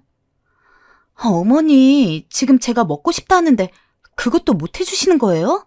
윤재 씨 바빠서 시킬 수도 없단 말이에요. 얼른 사와 주세요. 아휴, 이 한겨울에 어딜 가서 붕어빵을 구해오라는 거야. 제발 적당히 때 좀 써라. 저번에 네가 좋아하는 빵 사다 달라 해서 내가 아픈 허리를 잡고 옆 동네까지 30분 걸었다 온 거 잊었니? 그땐 그때이고요. 얼른 갔다 와 주세요. 며느리는 임신을 하자 이젠 정말 저를 거의 종부리듯 부렸습니다. 물론 임신을 하면 몸을 조심해야 하는 건 맞으니 제가 더 도와주는 건 맞아요. 근데 그 정도가 지나쳤다는 거였죠. 마트에 가도 가벼운 쇼핑백 하나 들려 하지 않아 모조리 제 아들에게 맡겼고 자기는 공주처럼 빈손으로 다니면서 이거 사달라 저거 사달라 명령질을 해댔죠. 하다못해 옆집 아줌마가 저와 며느리 하는 대화를 어느 날 들으시곤 며느리가 아주 상전이네. 피곤하겠어. 라고 말할 정도였죠. 그래도 제 며느리라고 욕은 또 듣게 하기 싫어 임신해서 예민한 것 같다고 둘러대긴 했지만 실은 저도 알고 있었어요. 며느리의 행태가 남들 보기에도 보일 만큼 심각하다는 것을요. 다행히 며느리가 출산을 하고 나서 그 명령질이 좀 줄어들긴 했지만 손주를 낳고 보니 신세계가 펼쳐지더군요. 며느리는 자식에게 어쩐지 무신경했어요. 오로지 제가 다 돌봐주길 원했고 역시 우리 어머님이 최고야 하는 말들을 얹으며 더 얄밉게 굴었어요. 어머님이 계시니 얼마나 든든한지 몰라요. 어머님, 우리 은우 오늘 밥 달라고 분명 밤에 깰 테니까 절대 어제처럼 자면 안 돼요. 아셨죠? 예, 나도 지금 며칠을 못 잤는 줄 아니? 애 낳느라 너도 고생이겠지만 이젠 네 애니 네가 좀 봐라.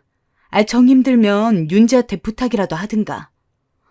어머님도 참. 그이는 일하는 사람인데 어떻게 그런 부탁을 하나요? 그냥 어머님이 해주세요. 제가 너무 애 낳고 너무 힘이 들어서 그래요. 몸 좋아지면 제가 할게요. 며느리는 툭하면 애 낳아서 힘들다는 식으로 엄살을 부리곤 했는데 그 덕에 저는 잠도 못 자고 뜬 눈으로 밤을 새며 손주를 봐야 했습니다. 나이 먹어서 육아하니 얼마나 힘이 들던지 정말 이보다 중노동이 없었어요. 그래도 절 바라보고 방긋방긋 청사같이 웃어주는 손주를 보고 있으면 우리 아들 어렸을 때가 생각이 나기도 하고 이 어린 것을 두고 집에 올라가기가 참 그랬어요. 그러던 어느 날이었습니다. 저도 넘어가지 못할 정도로 며느리가 진상짓을 벌이더군요. 손주를 보고 있는데 갑자기 며느리가 그날도 잔뜩 술에 취해 와선 손주에게 술에 취한 입김을 불어넣는 게 아니겠어요? 미친 짓도 이런 미친 짓이 없었죠. 이게 뭐 하는 짓이야? 아이, 술 먹었으면 곱게 뻗어 잘 노르시지. 왜 애를 괴롭혀? 어머니, 얘가 어머니예요? 제 애죠. 이리 줘보세요. 안 깨요. 안 된다. 너 지금 거동도 제대로 못하지 않니? 아이, 식구 잠이나 차렴. 아휴, 정말. 아이씨, 이 노인네가 정말. 너 지금 뭐라 한 거니? 노인네? 나 들으라고 한 말이니? 아이, 제가 애 봐준다고 용돈도 드리고 하는데 애 주면 될 것이지. 아이, 그러니까 왜 어머님이 엄마인 척 유세를 떠세요?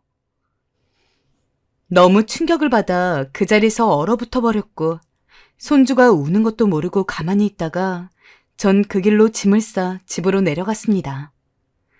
어쩌면 진즉에 이렇게 할 일이었죠.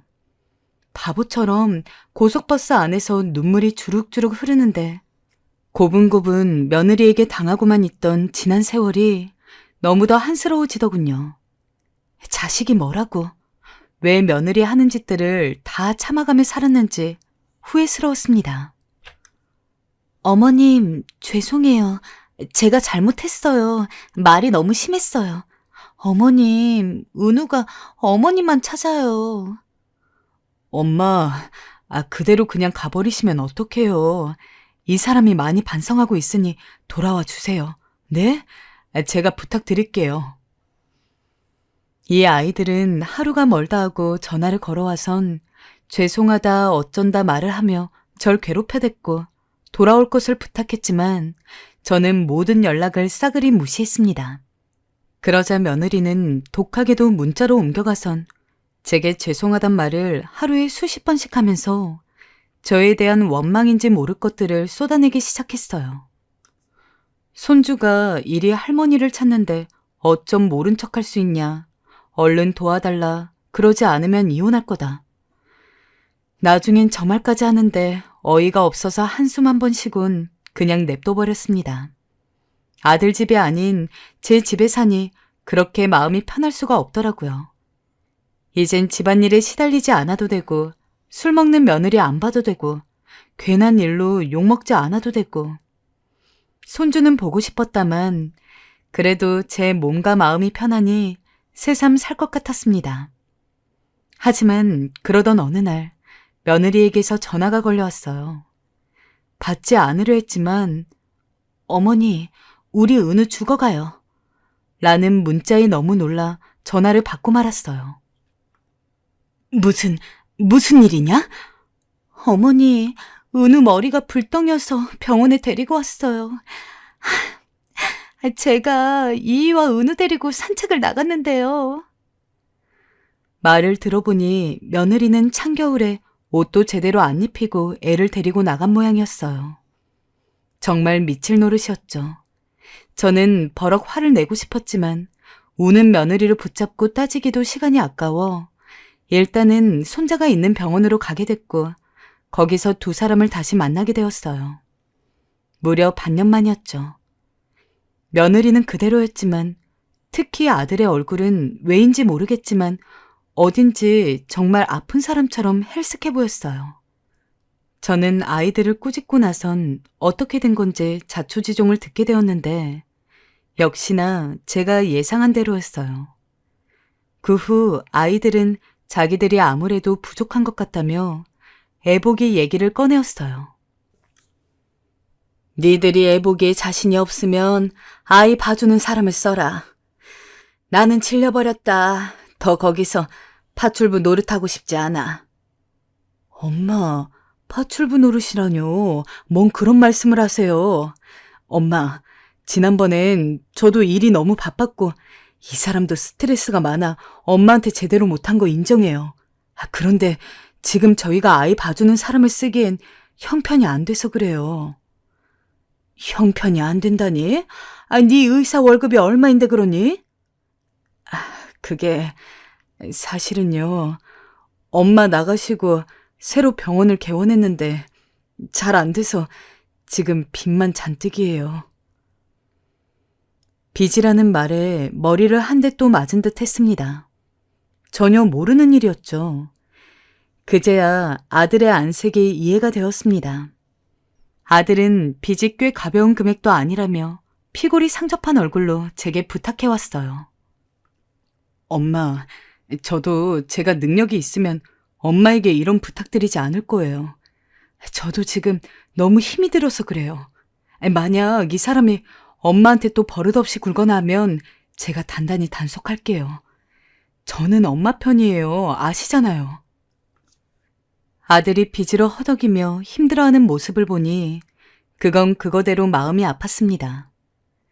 그래서 결국 저는 시골 생활을 다 정리하고 다시 그 집으로 들어가게 되었어요. 어머님, 아침은 제가 차릴게요. 은우만 봐주세요. 엄마, 오늘도 고생해 주셔서 감사해요. 저 일 나갈게요. 그래도 양심은 있었는지 제가 또 도망갈까봐 무서웠는지 두 아이들은 전과 다른 태도로 저를 대했어요. 집안일에 손끝도 대지 않던 며느리가 음식을 만들고 장도 보는 그런 기막힌 광경도 보게 되더군요. 얼마나 갈진 모르겠지만 아이들이 그리 대해주니 저도 몸은 편했습니다. 적어도 파스 붙이고 자진 않아도 되었으니까요. 그러던 어느 날 너무도 충격적인 일이 터졌어요. 며느리의 방에 들어가 옷감을 가져왔는데 그의 속옷에서 남자 향수 같은 이상한 냄새가 느껴지는 겁니다. 순간 등골이 오싹해졌습니다. 손주가 밖에서 저를 불러보채는데도 전 눈앞이 새하얘져 냄새를 몇 번이고 맡아봤습니다. 분명히 남자 향수 냄새였죠. 우리 아들 건 아니었고요. 이럴 줄 알았어. 출근이랍시고 붉은 립스틱에 늘 달라붙는 원피스, 뾰족구들을 신고 다닐 때부터 알아봤어야 하는 건데. 하지만 섣불리 불러놓고 이야기하고 싶진 않아서 며느리가 회사에 돌아올 때를 유심히 살펴보았습니다. 그러던 어느 날 제게 드디어 기회가 온 거예요. 며느리가 씻고 있을 때 우연히 상을 치우다 핸드폰을 보았는데 과장님이라는 사람에게 전화가 온 것이었어요. 아니, 일이 끝난 밤에 전화를 건다니 이상하잖아요. 전 바로 그 과장이란 사람과 뭔 대화를 주고받았는지 알아보려고 핸드폰을 몰래 제 방으로 가져왔어요. 그런데 대화창을 보려 하자 패턴인지 먼지가 걸려져 있어서 대화창이 뜨지가 않더라고요. 답답했죠. 어찌해야 하나. 그러다 좋은 생각이 났어요. 일단 전 며느리가 다 씻을 때까지 기다렸어요. 그리고 전화기가 없어진 척 집안을 찾다가 며느리에게 제 전화기를 찾아야 하니 핸드폰 좀 빌려달라 했어요. 그러자 며느리는 알겠다며 제게 패턴을 풀어 그것을 주었죠. 전 전화기를 찾는 척하며 며느리의 핸드폰을 들고 조용히 화장실로 들어갔어요. 그리고 변기에 앉아 그들이 나눈 대화 내용을 보기 시작했는데 손이 덜덜 떨렸습니다. 오늘 너무 수고 많았어. 고생이 많네. 내일 일 끝나고 내가 술 한잔 살게요. 정말요? 근데 내일은 제가 아이를 봐야 해서. 어머님께 말해봐. 나 업무 얘기로 할 말 있어서 그래요. 알다시피 요즘 우리 팀 분위기가 그렇잖아. 알겠어요. 그럼 어머님께 말해볼게요. 잘 들어갔지? 네, 오빠도 잘 들어가셨죠? 오늘 잘 얻어먹었어. 사랑해. 축하해, 승진. 한번 쏴. 네, 오빠. 사랑합니다. 진짜요. 두 사람의 대화가 깨름칙했어요. 일하는 사람끼리 사랑이라는 단어를 쓰는 것도 이상했지만 과장이란 단어에서 오빠라고 호칭이 바꿨다니 말이 되나요? 심지어 과장이란 사람 사진을 확대해보니 세상에 아이도 있는 유부남이더군요. 저는 가슴을 가라앉히려 애쓰다 퇴근한 며느리를 방 안으로 불렀어요. 무슨 일이세요? 너 솔직히 말해라. 뭘요? 너 혹시 남자 있니? 네? 과장이란 사람 말이다. 아이까지 있는 그 남자. 처음에 며느리는 눈에 띄게 당황해했습니다. 그러다 그 아이는 기가 찬 얼굴로 헛웃음을 내뱉었습니다. 핸드폰 봤다. 사실대로 말해라. 제 핸드폰을 봤다고요? 어머님, 제정신이세요? 어떻게 그런 사생활을 침해하는 짓을 아무렇게나 하세요? 정말 어이가 없네. 웃기게도 그 아이는 얼굴을 붉히고 눈까지 부라리며 제게 성을 냈습니다. 그때 마침 퇴근하고 집으로 온 아들이 무슨 일이냐며 방으로 들어왔습니다. 그러자 방금 전까지 제게 눈을 부라리던 그 아이는 오빠라고 말하며 아들 품에 안기더군요. 그리고 그 곱상한 얼굴로 눈물을 뚝뚝 떨구며 제 말을 그대로 전했습니다. 아들은 놀란 얼굴이 되어서 정말이냐고 묻더군요. 제가 그렇다고 하자 소리나게 한숨을 쉬었습니다. 엄마, 이러지 좀 말아주세요. 아이, 나이 먹더니 왜 이렇게 꼬장꼬장해지신 거예요? 괜한 일로 의심하고 이간질이나 하고 말이에요. 아들이 그렇게 제게 소리를 지른 건 살다 처음 있는 일이었어요. 자기도 중간에서 지친다고 어머니께서 말도 안 되는 의심을 하시니 그 사람도 힘들 수밖에 없다고 어떻게 아내가 어머니를 좋아할 수 있겠냐며 그 아이 편을 들었습니다. 어미에겐 늘 살갑기만 했던 아이가 목소리를 높이니 전 너무 당황스러워 어버버거리다 그만 눈물이 한가득 고여 집 밖으로 뛰쳐나갔어요. 아마 제가 그때 며느리 핸드폰을 미리 뺏어두거나 카메라로 찍어두기라도 했으면 이런 일은 없었겠죠. 허나 아들이 철석같이 며느리를 믿고 나오니 저도 할 말을 잃었습니다. 그 후부터였을 겁니다. 우린 서로 눈을 마주치지 않았어요. 특히나 며느리는 절 투명인간 취급을 했죠. 아니, 저는 그렇다 쳐도 어떻게 어린 며느리가 시부모에게 그럴 수 있는 건지 저는 도통 이해할 수가 없었어요. 제가 시집살이를 할 때만 해도 저런 행동은 할 수가 없었어요. 시부모님이 그저 무릎을 꿇으라면 꿇고 네 하라면 네, 아니라고 하면 아니요. 그저 어머님 말씀에 순종하고 또 순종했어요. 그런데 이 아이는 툭 하면 제게 말대꾸하고 이젠 저를 본체만 체하며 대놓고 무시했습니다. 늙음하게 이런 대접을 받아야 하니 정말 자다가도 속이 뒤집히고 제 처지가 한탄스러워 놀이터에 가서 혼자 눈물을 흘린 날이 숱했죠. 급기야 우울증이 온 건지 재미있는 TV를 보다가도 괜히 눈물이 나더군요. 그때 제가 그나마 붙잡을 수 있는 건 하나님밖에 없었습니다. 저는 성당에 나갈 때마다 기도했습니다. 하나님께서 제발 애써달라고. 그럼 이춘숙이 뭐든 다 하겠다고. 저의 기도는 더욱 간절했지만 하늘도 무심하시지 제 기도는 들어주지 않으시더군요. 하지만 전 시간이 지나면서 흥분을 가라앉혔어요. 그리고 열심히 머리를 굴리다 드라마에서 본 방법이 생각났어요. 바로 미행이었죠. 이런 짓 나쁜 시어미들이 막장 드라마에서나 하는 짓인 건 알았지만 미행을 해서 증거 사진을 찍는 게 제일 확실했습니다. 전 결연한 마음으로 그 전날 잠에 들었어요. 그리고 다음날 아침 아들에게 동창회가 있으니 손주를 봐달라 말하고 며느리 회사 근처로 갔죠. 하루 종일 서 있으려니 허리가 아프고 배도 고플 것 같아 전 중간에 회사 근처 커피숍에 가서 빵 같은 거와 무슨 사약 같은 커피 한 잔으로 배를 채우고 저녁이 될 때까지 기다렸죠. 그리고 며느리가 나올 때쯤 되자 갑자기 며느리에게서 전화가 오는 거예요. 저도 모르게 너무 놀라 커피를 엎지를 뻔했죠. 며느리는 제게 오늘 늦을 것 같다며 먼저 주무시라 하더군요.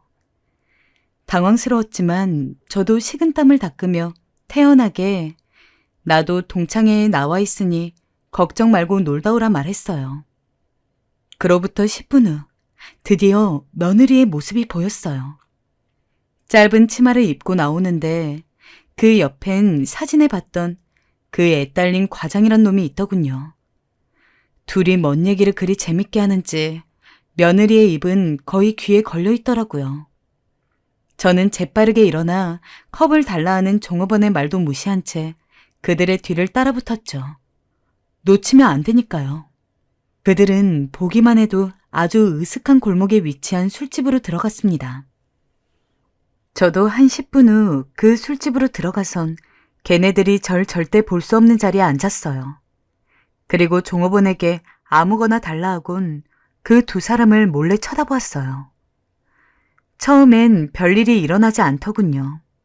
그런데 1시간쯤 지나자 세상에 갑자기 과장이란 놈이 며느리 옆으로 가는 겁니다. 그리고 손을 어깨에 두르며 다정하게 며느리의 손을 매만졌어요. 이럴 줄 알았지만 막상 보니 가슴이 콱 막히는 게 우리 순진한 아들 얼굴이 눈에 밟히더군요. 엄마 하며 저를 불렀던 어린 아들의 얼굴이 정말 가슴이 무너졌지만 어떻게든 사진을 찍어두었어요. 그때 며느리가 자리에서 일어나 술집 밖으로 나갔고 저는 이성을 잃은 눈으로 테이블 위에 놓인 맥주를 엎지른 것도 모른 채 그 뒤를 따라갔어요. 며느리는 뒤에서 제 씩씩거리는 소리를 듣곤 무슨 일인가 싶어 뒤를 돌아보다 저와 눈이 마주쳤죠. 꼬리가 밟혀 놀란 건지 그 아이의 얼굴엔 당황한 기색이 역력했어요. 그 모습을 보자 더 속이 뒤집혀 저는 다짜고짜 며느리의 뺨을 아주 제대로 후려쳤어요. 어디서 감히 유부남이랑 붙어먹을 생각을 해? 어디서 감히 내 아들을 농락해? 내가 바보인 줄 알았니? 그러나 그 아이는 그 순간에도 딱 잡아떼더군요. 오해라고 말하면서요. 오해는 무슨 오해? 우리 아들이 돈 많고 잘났으니 붙은 주제에 저는 속마음 그대로를 말하며 반박해 주었습니다. 그때 때마침 아들이 나타났습니다. 며느리를 데리러 왔다고 말하면서요. 그러다 울고 있는 며느리와 절 번갈아 보더니 무슨 일이냐 물었죠. 전 아들에게 상처 주고 싶진 않았지만 하는 수 없이 이 아이가 행한 사악한 짓들을 모조리 다 말해주었고 아까 찍어둔 사진도 보여주었어요. 아들의 안색이 하얗게 질렸어요. 엄마 말 정말이야? 아니야, 여보. 내가 말했잖아. 저 사람이 일방적으로 나한테 들러붙는 거라고. 내가 그래서 회사 나와야 한다고 그랬잖아. 자기, 내 말 못 믿는 거야? 어머님 말을 믿는 거야? 며느리가 상황을 빠져나가는 솜씨는 정말이지 대단했어요. 어쩔 수 없이 과장을 받아준 거라며 방금도 그게 싫어 아들에게 연락한 거라 말했어요. 아들은 곰곰이 생각하는 듯 하더니 그 이후 며느리가 하는 모든 변명을 다 믿어버리더군요. 앞에서 지켜봤지만 참 황당했습니다. 아들은 절 정말 한심하고 모자란 아낙네 보듯 보더니 더 이상 어머니와 대화하고 싶지 않다고 말하곤 울고 있는 며느리를 감싸며 사라졌어요. 제 어미는 여기 내버려 두고요. 정말 서러웠지만 전 집으로 돌아갔어요. 그리고 일부러 이부자리를 피고 잠에 들은 척 불을 껐습니다. 그래야 마음이 가라앉을 것 같았거든요. 그런데 비밀번호 소리가 들리더니 누군가 풀썩 바닥으로 주저앉은 소리가 들렸어요. 며느리가 술에 잔뜩 취해 들어온 거였어요. 며느리는 술에 취해 뭐라 중얼거리더니 동네 시끄럽게 언성을 높이기 시작했습니다. 나 정말 싫어. 오빠, 도저히 못 참겠어. 미영아, 오빠가 잘 얘기해 볼게. 어머니 내쫓아. 아니면 내가 나가. 이혼 도장 찢는다고. 애는 어떻게 하게? 어떻게든 오빠가 돈 벌어서 먹여 살려. 내가 애 돌볼 테니 내 핸드폰 들춰보는 시어머니랑은 못 사니까. 바람핀 주제에 참으로 가관이었죠. 하지만 전 일단 꾹 참았습니다. 그런데 다음 말은 너무나 충격적이어서 지금 생각해도 눈물이 앞을 가립니다. 그 아이가 말했어요. 내가 무슨 생각까지 하는 줄 알아? 어머니가 차라리 사고라도 당하셔서 죽었으면 좋겠어. 그래서 내 눈앞에서 좀 안 보였으면 좋겠다고. 불 꺼진 어둠 속에서 그 목소리를 듣고 있는데 정말이지 분하고 서럽고 눈물이 나더군요. 바람핀 것도 모자라 새파랗게 어린 며느리한테 저런 소리를 듣고 있어야 한다니, 내가 죽었으면 좋겠다니, 어쩌면 인간이 저런 말까지 할 수 있을까요? 그것도 어른에게, 시어머니에게. 정말 며느리 말 따라 확 죽고 싶은 심정이었어요. 하지만 더 기가 막혔던 건 아들의 반응이었어요. 다음 날 아들은 정말 진지한 얼굴과 목소리로 그냥 나가 살아달라 하더군요. 니네 때문에 시골 생활도 정리한 마당에 내가 어딜 가야 하냐 묻자 그 살갑던 아들이 아내가 이제부터 일을 그만두고 아이를 돌보기로 했다며 더 이상 어머니와 살 수 없다고 나가달라 했어요. 결국 나를 내쫓는구나. 기가 막혀 눈물이 앞을 가렸어요. 하늘이 무너지는 것 같았어요. 하지만 그렇게 서러운 만큼 저는 집 밖으로 한 발자국도 나가지 않았습니다. 어떻게든 며느리의 바람피는 현장을 잡아 입증하고 싶었거든요. 허나 저는 여러분, 솔직히 지금 돌덩이가 가슴에 있는 것처럼 너무 힘듭니다. 모든 게 그 아이 때문이라 생각하고 싶지만 죽어도 제 말을 믿지 않는 아들을 보니 이미 아들도 제 품 안의 자식이 아닌 것 같습니다. 우리 아들이 어쩌다 이렇게 되어버린 걸까요? 어디서부터 잘못된 걸까요? 정말 그 아이와 제 아들이 헤어졌으면 합니다. 부모 없이 자라는 손주가 불쌍하긴 하지만 그런 어미 아래에서라면 손주가 제대로 클 수 있겠어요? 정말 오늘은 이 사연 쓰고 그냥 엉엉 울다 잠들고 싶습니다. 지금까지 한많은 노인네 이야기 들어주셔서 감사합니다.